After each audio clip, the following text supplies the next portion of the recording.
Kia ora koutou katoa, nau mai hara mai ki te ao Hākinakina, your sports show right here on your Tribal Pulse, te kore mako o Taranaki, 94.8 FM and 98.4 FM. Well, he's a well-known figure, not only here on the coast of Taranaki, but he's also well-known all around Aotearoa.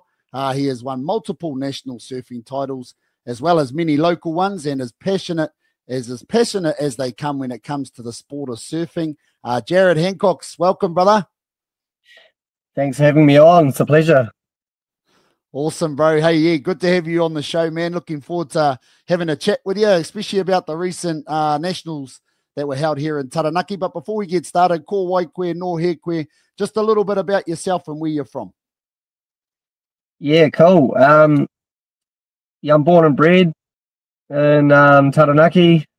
I think my family have been here going back to the 18th century in this region, which is cool. And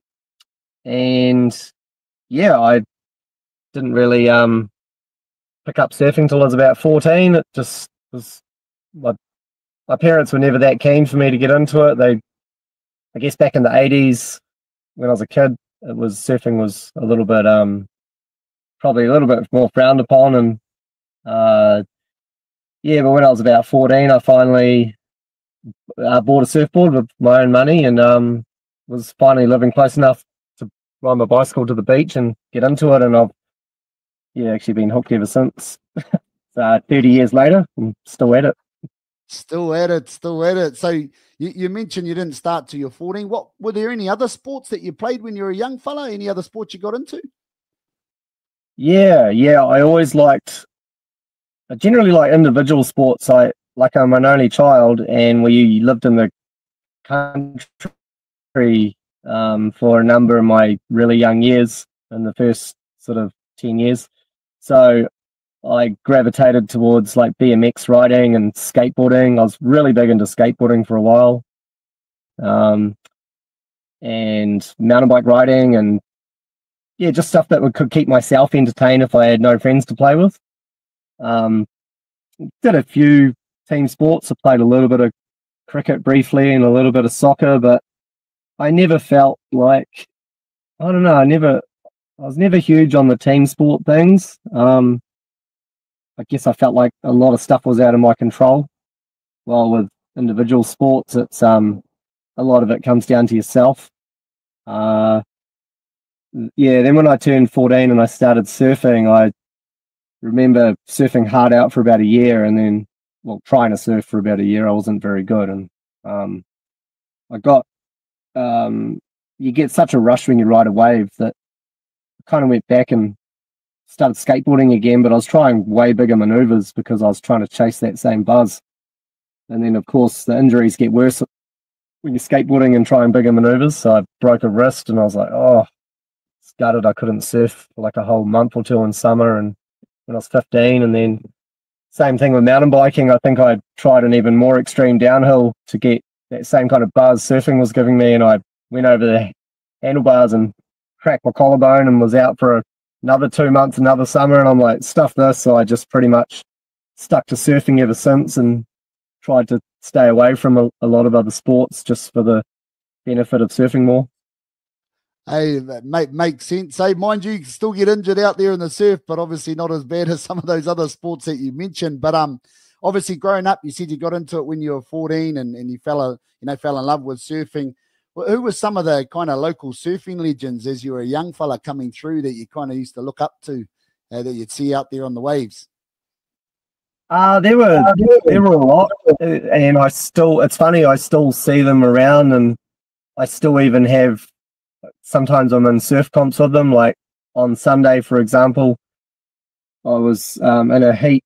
Oh, and also the previous weekend I was in 2 different heats with Pippi Ngaya, and 30 years ago he was like kind of like a real prominent figure and just in his prime, and you'd see him surf, you'd just be like, wow. And then guys like him and Brent Hutchison, aka Hench, he won the 1995 Open Men's National title down at Aotearoa when my first couple of weeks that I started surfing, actually.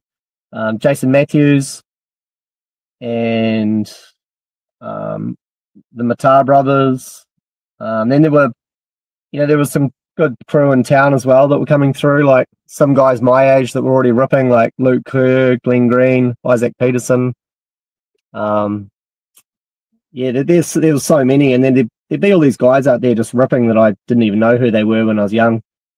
Just like the field of talent in this region is just phenomenal. There's like Craig Rumble, he was quite an inspiration when I was younger, and yeah, there's so many. It's just I'm probably missing a few.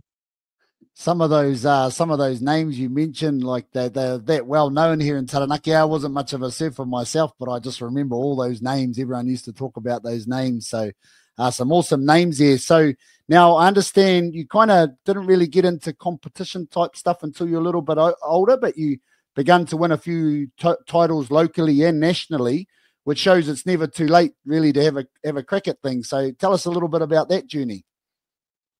Yeah. I mean, starting at 14 is pretty late in terms of contests, because you have these young guys that are 14 and they've already been surfing for quite a few years, and they're actually winning national titles in their divisions and stuff. And so yeah, I was kind of on the back foot for a lot of my years, and I did try. I've always been competitive, so I was trying surf contests whenever they popped up locally, and I'd get smoked every time. I think there was one down at Mangahume Reef in Aotearoa that I think I've been surfing for 3 or 4 years, and I actually made the junior final and got second. So that gave me a bit of a taste of, I'm not too bad. And then I think it was in the year 2001, I was turning 21, and my mum said, you can have $2,000 for your 21st. Do you want to have a big party or what? And I'm like,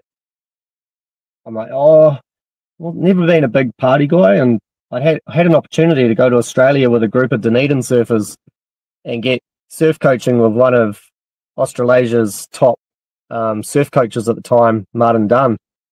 He's still quite a prominent coach. He's coached guys that have made the world tour and everything. And I used my $2,000 towards doing that, and I stayed over there for a week and got some really, like, at the time, really advanced surf coaching, and it really tuned me into wave usage and opened my eyes to like technical stuff with my maneuvers and what judges like to see, and it sort of gave me a really good little boost towards my contest surfing. And I came back and I actually won like the local winter series at Fitzroy at New Plymouth Surf Riders Club, and I won the club champs that year, and I went to Raglan for one of the biggest events of the year, and no one knew who I was, and I ended up making it through a whole lot of rounds and ended up in the semis.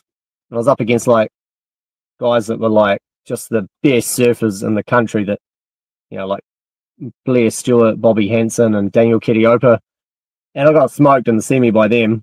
But I took out a lot of big names on the way up, and everyone was like, what the heck? Then got my name published in some Aussie surf mag about the dark horse that came through, and that gave me another taste. I'm like, oh wow, I've got some potential. So I just kept getting me motivated to work real hard at it.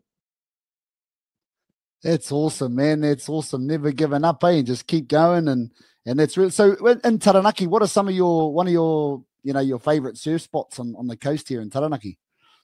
And what makes a good surf?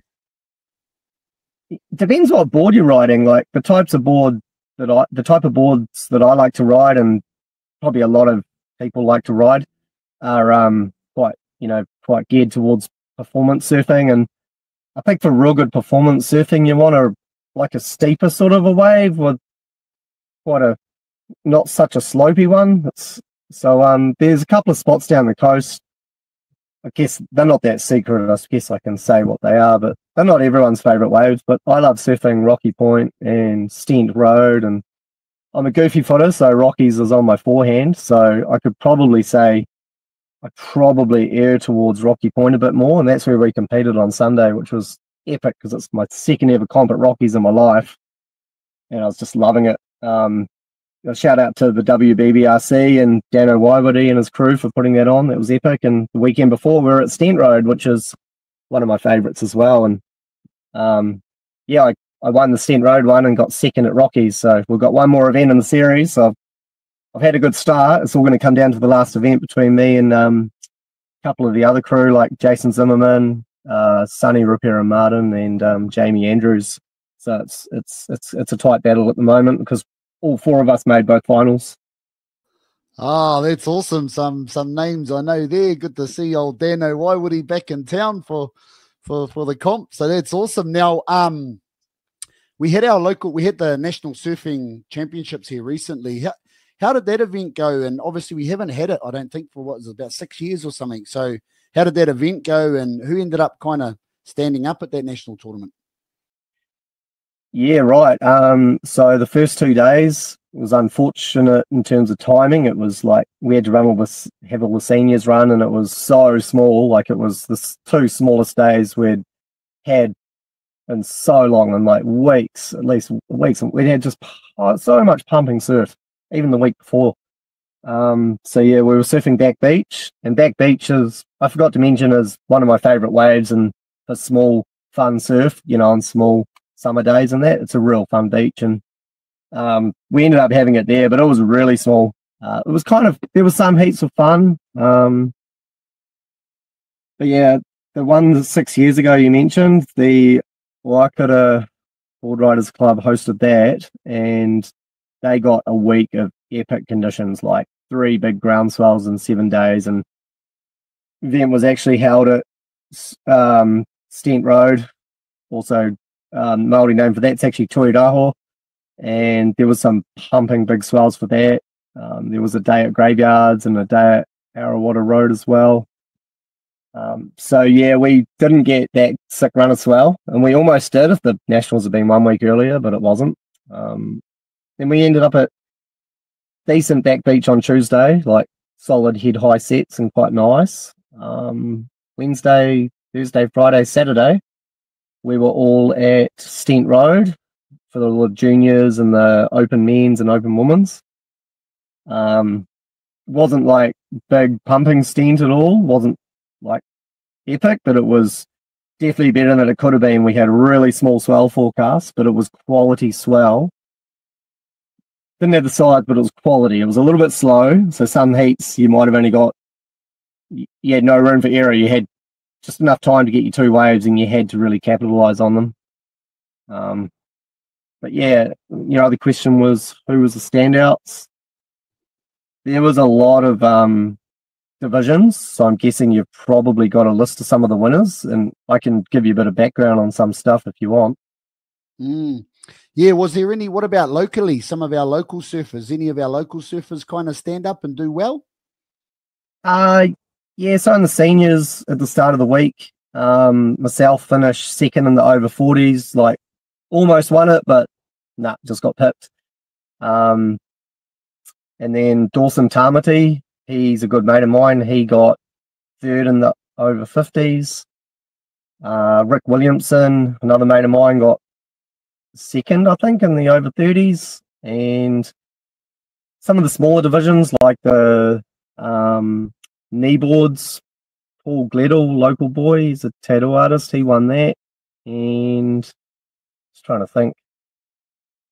Tandi Tipani won the over 30 women's. Amaya Sasia, she won the over 50 women's. Josephine Moore, yeah, she actually won the over 40s women's, and she had a bit of competition in that too, so that was a solid win for Jo. Yeah, but in terms of juniors, I don't think any of our juniors made finals. Some of them made semis. Opens, unfortunately. We got one local boy in the open final, Daniel Farr. He was defending open men's champ from Dunedin last year and Westport 2 years prior. He had a damn good shot in the opens, but he just needed one more really good wave. He got one really sick one and got a big score, but didn't really find that really good backup. Open women's, Natasha Goldsberry made the open women's final. Nice. That's some pretty good representation, from Taranaki in those grades. So really, really awesome to see. For some of our listeners at home that, might have a little dabble in surfing, but haven't really kind of dived in real deep, what kind of advice would you give them if they're wanting to have a good crack at surfing and competitively? Just try and take your losses as ways to improve. Like a lot of people get horrified when they compete at what the judges score them, because a lot of the times you might not be surfing at as high a caliber as you might have thought you were, because judging in surf comps, especially when you're up against some really good surfers, the judges will be quite critical on you if you're not meeting the criteria. So I would say try and learn from your losses, and if you don't understand the scores, talk to the head judge afterwards and just ask for some guidance.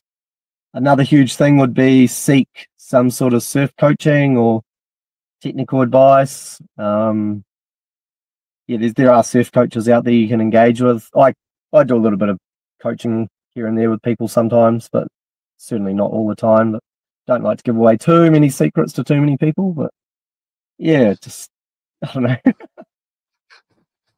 Nah, that's awesome. That's awesome, man. Well, it's good to see surfing still alive and pumping here in Taranaki. And thanks so much for coming on the show, Jared, and sharing your surfing journey with us. We appreciate the time and energy that you put into the sport that you love. And thanks for sharing that insight into the world of a surfer, and sharing some of your local surfing knowledge as well. And we wish you well with your next endeavors and your next competition. Hopefully you get that win. Yeah, I've calculated if I can get second and the guy that's coming in second gets first, I'll still win the series. So yeah, there's a few scenarios. Nice, mate. Well, all the best, and thanks again for coming on the show. Yeah, thanks heaps, man. Really appreciate it. It was fun.